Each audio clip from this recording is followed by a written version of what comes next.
Hello, I'm Dr. Michael Gooch, and welcome to Shelter from the Storm, the role of impact of pharmacological treatment approaches for the management of acute agitation in an emergency medicine setting. I'm an emergency nurse practitioner, I also do flight, and teach emergency nurse practitioner students. This is a common patient interaction we encounter in the ED, so let's talk about some of our options. So first, we have our first-generation drugs, sometimes typically referred to as our typicals or our neuroleptics. And we have several options available for us here. Probably haloperidol is the one that we see used the most. It's talked about a lot in the literature, but there's several other categories that fit in here. And the big thing to remember about these agents is they tend to be very nonspecific. As you can see, they interact with dopamine, some with alpha, some with histamine as well. And this tends to play a role with their side effect profile. So some of us probably have our one that we prefer to the most, typically haloperidol, but it has some side effects we need to be aware of and think about its role in our practice setting. One of the big things we have to worry about with these agents is their risk for extrapyramidal symptoms.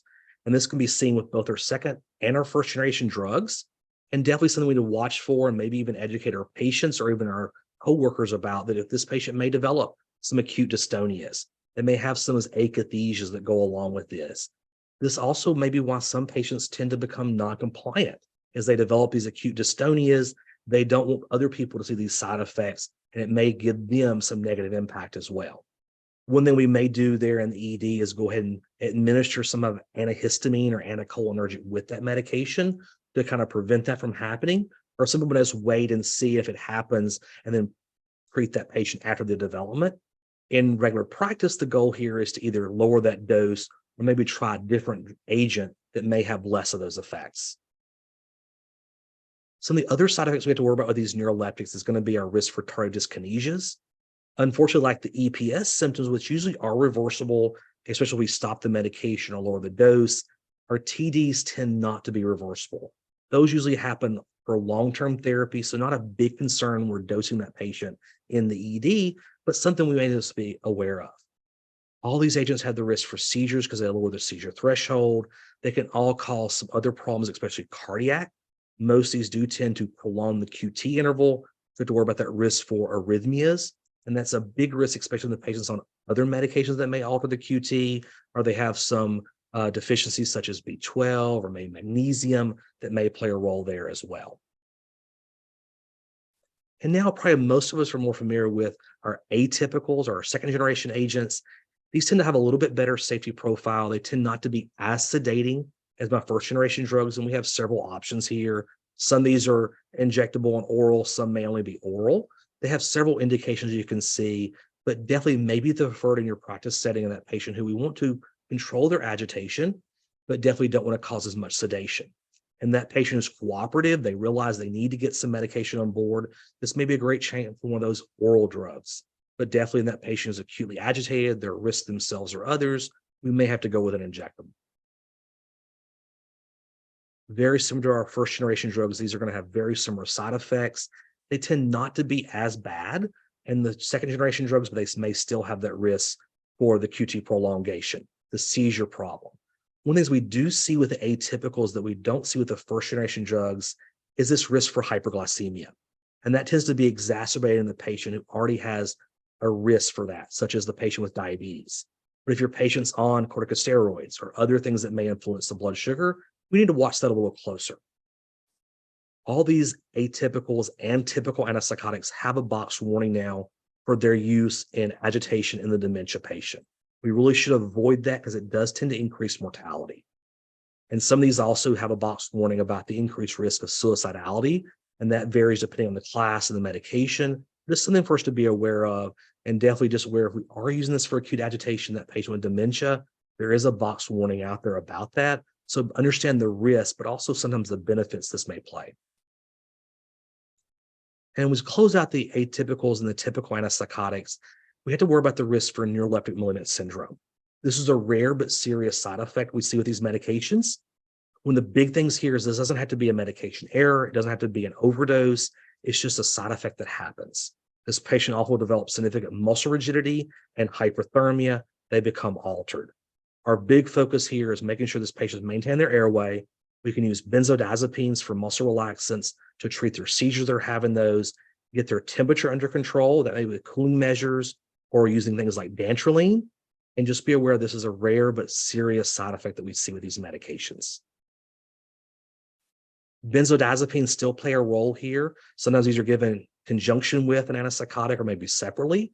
These are going to have great anoxiolysis. They're going to enhance GABA. They're at the GABA receptors and have that calming effect. Several options out there. Some of these may be great for oral if the patient's cooperative.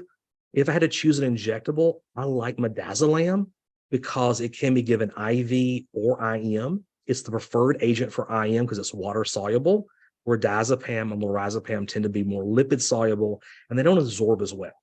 And midazolam can even be given intranasally. Not sure this is a good option on our acutely agitated patients, but something to have in your toolbox just in case. There is that new box warning out there we should be aware of if we're using benzos regularly, and definitely that patient is a chronic benzodiazepine user. They have a significant risk for withdrawal seizures if those are stopped abruptly or tapered too rapidly. As we wind down thinking about ketamine, this is not a first-line agent, but definitely that patient is refractory to other therapy. Ketamine may be a very good option. The use here is off-label, but definitely can be great for providing sedation. One of the benefits of ketamine is it tends not to have any negative effect on the respiratory drive or the cardiovascular system. So we may dose it at 2 to 4 milligrams per kilogram IM. Some may use higher dose or use a standard dose across the board. But as you can see, a rapid onset and pretty decent duration to get that patient under control. These can cause hypersalivation. So some people may go ahead and pre-drug with an anticholinergic. They can stimulate the GI tract. So nausea and vomiting sometimes happens. And these are contraindicated if the patient's having a hypertensive emergency or if they're having an ischemic event. And this is that catecholamine release that we sometimes see that's enhanced by ketamine. So definitely a great option, but definitely probably not my first line, especially this patient is refractory. And I might want to go ahead and add a little benzodiazepine if we haven't yet to kind of blunt some of those psychedelic effects we might see with ketamine. So it is chemically very similar to PCP. And lastly, we have dexmedetomidine. Dexmedetomidine has been around for a while. It's used a lot in the ICU setting for sedation, but definitely has some utility here in the acutely agitated patient as well. If this patient is refractory to other therapies, I cannot get their agitation under control, this may be a good option. Like ketamine, it tends not to have any negative effects on the cardiovascular respiratory system. It tends to not have that catecholamine effect, so we don't have to worry about the hypertension. It actually may cause hypotension and bradycardia. Its use here is also off-label, but definitely something to think about if something else is not an option. And we now do have a sublingual formulation available for dexmedetomidine. This just got approved last year in 2022, and definitely may be something we can use in that patient's cooperative. That patient realizes they need to get their mood under control and they can still do some things themselves. This might be a good option that's available so that patient can do their sublingual film and have that autonomy to do it themselves versus to have to go for something that's going to be as a parenteral agent. As you can see here, it can be repeated in 2 hours. It does have a max dose there in 24 hours, but definitely something we may consider.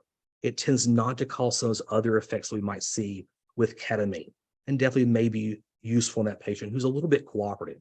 It doesn't have the risk for QT prolongation, and one of the nice things about it, it doesn't have any renal adjustment concerns that we have to think about. So there's several options we talked about for controlling the acutely agitated patient. Maybe we can go with an oral agent, or maybe this sublingual film, or maybe that patient who's not cooperative, we may have to go with an injectable. But just think about the more medications we give. If we're combining a benzo and an antipsychotic, we're going to have more longer sedation, and that may prolong their stay and they get more thorough evaluation by a mental health provider. Hope you found this beneficial. Thank you for your time.